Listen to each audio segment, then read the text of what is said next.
বলছি ভাবি একটু ওই সেন্ট্রাল ফোর্স নিয়ে যেটা বলছেন আপনাদের কি অভিযোগ? না, আমাদের কোনো অভিযোগ নেই। সেন্ট্রাল ফোর্স নির্বাচন কমিশন এনেছে 135 কোম্পানি। আমরা যখন জঙ্গলমহলে ঝামেলা চলছিল তখনও সেন্ট্রাল ফোর্স পাইনি।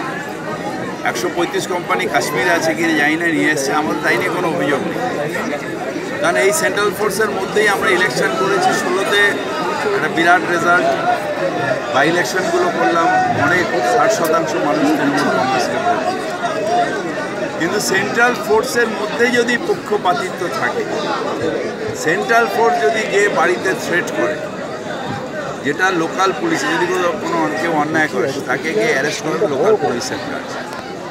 রুট মার্চ করে বাড়ি বাড়ি গিয়ে সেন্ট্রাল ফোর্স, যেটা আপনাদের টিভিতেই দেখিয়েছে, সেইটা অনুচিত। সেই কাজটা করছে এবং আমরা পার্থ চ্যাটার্জিকে বলেছি, যিনি নির্বাচন কমিশন, যে এইটা নিয়ে আপনি প্রোটেস্ট। সেন্ট্রাল ফোর্স কখনো কারোর বাড়িতে গিয়ে থ্রেট করতে পারে না। ল অ্যান্ড অর্ডার দেখা যায়, নির্বাচন সংক্রান্ত ল অ্যান্ড অর্ডার দেখার জন্য মার্চ করতে পারে, কিন্তু নিরপেক্ষ থাকতে হবে সেন্ট্রাল ফোর্স। সেখানে কোনো একটা কমিটমেন্ট নিয়ে যদি সেন্ট্রাল ফোর্স কেউ আসে বা তাদের কমান্ডাররা কেউ আসে, তাহলে এটা ঠিক না। নিশ্চিতভাবে ওরা পার্থ চ্যাটার্জি, সুব্রত বক্সিরা নির্বাচন কমিশনের দৃষ্টি আকর্ষণ করবে।